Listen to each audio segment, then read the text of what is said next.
Hey everybody, Adam from High Desert Hollow here, coming to you from the shop today. As you can tell by standing here behind me, got a rifle. Now I haven't done any firearm videos on this channel up to this time. I feel there's a lot of videos out there already on this stuff. But my previous career history, I have spent an extensive amount of time in the firearms industry. I used to work for one of the large sporting goods stores as a hunting manager. Moved all the way up through the ranks through that. So I've literally mounted hundreds of scopes in my day. And there's all sorts of fancy tools you can buy. There's all sorts of things you can do. But this is just going to be your basic, everyday person can just, with some basic hand tools they have in their shop or in their toolbox, they can mount a scope on their own rifle.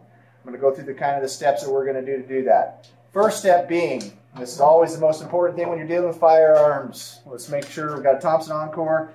It's a single shot break action. You can open that up. We're going to physically, visually verify this gun, this firearm is unloaded. We don't want any accidents. Part of your general firearm safety rules. Let's not mess that part up.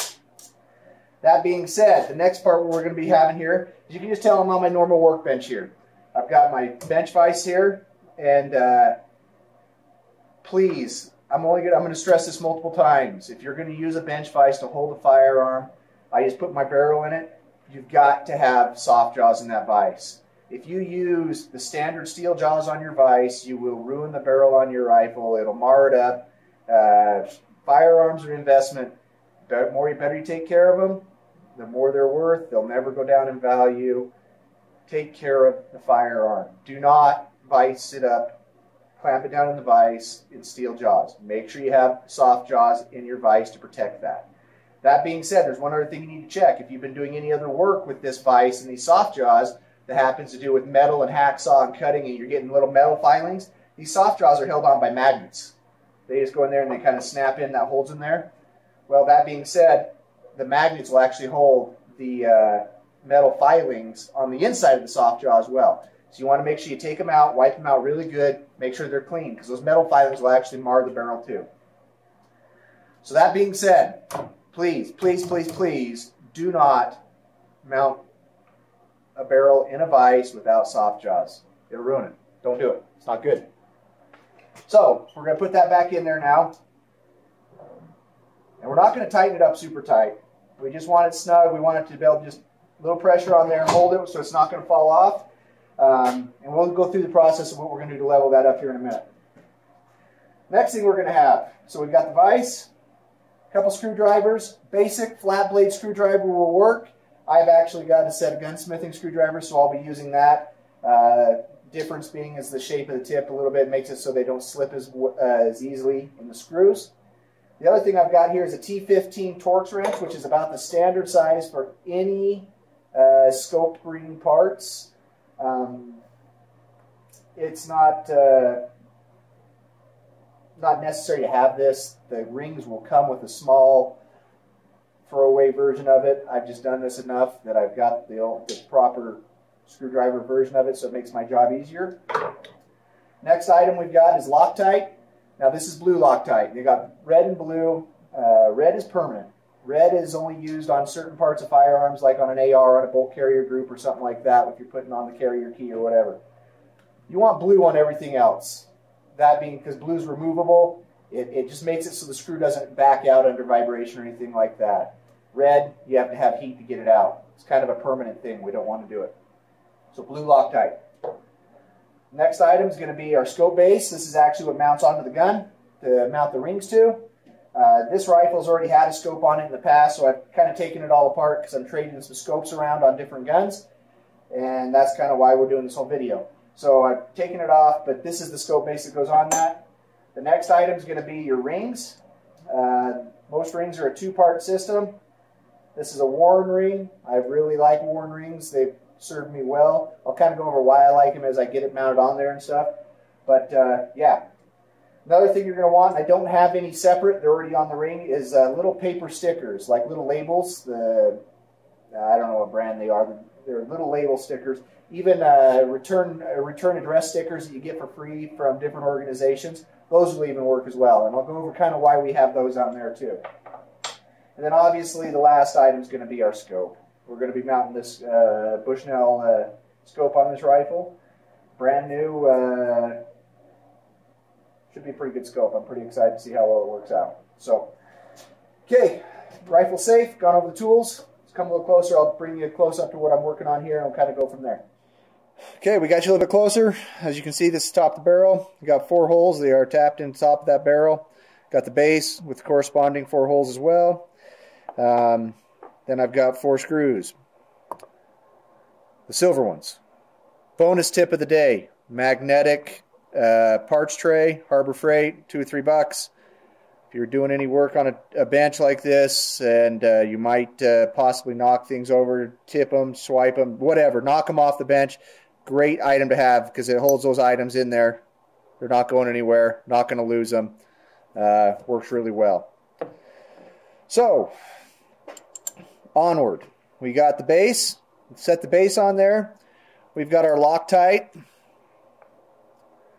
Doesn't take a lot of Loctite, guys. It is just a drop. Plenty. Plenty, plenty, plenty. I'm going to get that started in this back hole here. Doesn't really matter which one. It's just, that's the one I picked. Get that screwdriver lined up. Always take an extra second to just make sure stuff is just where it needs to be. There's no reason to rush through this. There's no reason to mess something up just because you're in a hurry. If you're in that big a hurry, let's do this project another time.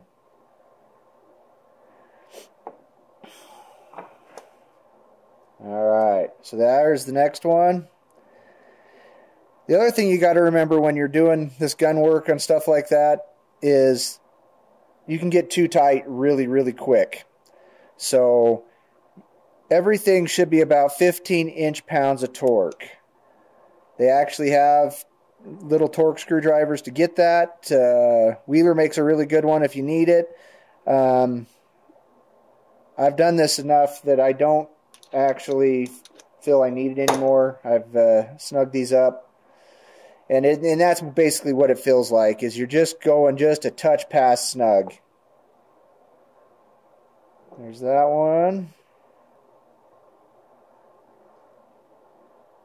Make sure we get that lined up just a little bit better.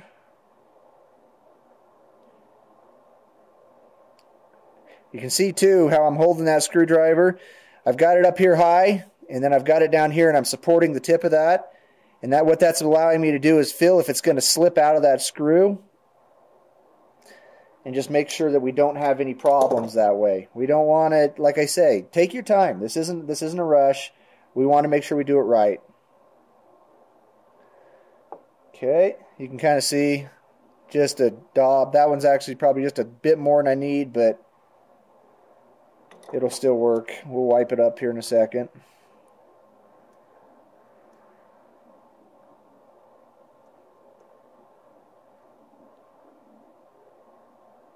Alright, there's those. Got just our shop rag here. Wipe out any extra Loctite. I'm going to double check that back one, make sure I had, yep, it's there. Alright. Base is mounted on. Thing you got to remember here is you want to give that Loctite just a little bit of time to set up if you're like working on, like, let's say an AR or something like that. 1022, something that's got a lot of moving in parts in it that are going to go back and forth. Just let that Loctite, give it an hour or two to let it set up. Alright, so next what we got is the rings. Rings are a 2-part system. Different manufacturers have different ways of mounting to the base. This is actually a Weaver base, but I'm using Warren rings. Warren makes a base for it, but I already have this base. I used to have a different set of rings on here way back in the day. I've had this rifle a long, long time. The base still works fine. I'm not going to go out and spend another $15 to get a new base when this one's still good. Rings though, this is a 30mm scope, so I've got 30mm rings. The original scope I had on this was a 1-inch scope. You can see those paper stickers I was talking in there. They're Avery is the brand. You can get them at office supply stores or whatever. They're just self-adhesive. what that's doing and what we're accomplishing with those on there is we're giving a buffer between the metal ring and the metal scope. You can get around this if you want to do what they call lap your scope. That's way advanced for what we're trying to accomplish today. I'm not going to get into lapping. We're just going to stick with the paper stickers. It just gives that cushion, that barrier, makes it so if there's something not quite true between the two, it makes it so that we don't put a kink in that scope or something like that. So use that. Like I said, if you don't want to go get those labels, you can actually just use like a return address sticker. Cut it to size, get it in there. You're just putting a little bit of a cushion in there for that. So we got the base on, rings. Now what we're going to do is we're going to get the scope kind of rough and put on the rifle so that way we can get it set for eye relief. So with these particular rings, it doesn't make any difference. I'm kind of picky. I like my screws to come from this side in. I'm going to take my scope here, just set it on this side. It's got a stop bar that goes in the base of the ring. Just like so. Oop, throw it on the floor. And what that stop bar does is it actually sits inside that groove there. That way if this particular rifle, there's not high recoil, but if you're in a gun with high recoil, what that does, it stops that scope from having any chance of traveling back and forth on the base. So we're going to put that in there. That'll set just like that. You got the corresponding side to that ring going to sit in there. And what I'm going to do now is I'm going to take one of the long screws, long screw, short screw. You can see the difference. Long screw is going to go in the bottom of the base, or go across the bottom of the ring. I'm not going to tighten anything up super tight. I'm getting those started. I just want to get this scope to stay on the rifle. I don't want it, we're not tightening anything down yet. I just want it to not move for a minute. And it doesn't take much for that. We're not putting anything in that top of that ring yet. Got the front one in.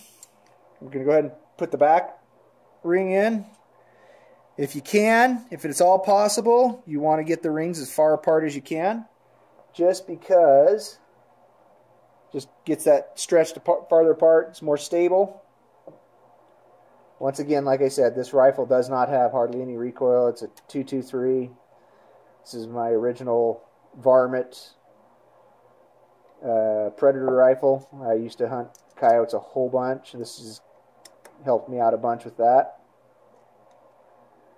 Okay, we're just snugging those up. Alright, so what we're going to do is we're going to set the eye relief on this scope now. Eye relief is super important because when you're out using the rifle or shooting and stuff, you want to be able to pull this rifle up to your shoulder and not have to search for a full field of view in the scope. You want to be able to have it just there. You don't want to have to adjust your head back and forth trying to find that sweet spot. Most scope manufacturers nowadays have made them so that you've got a little bit of leeway and a little bit of movement anyways, but it's best to get it in the best spot possible to start with. What I'll do now is I'll show you the steps I go through to do that, but we're going to have to move the camera to get that done.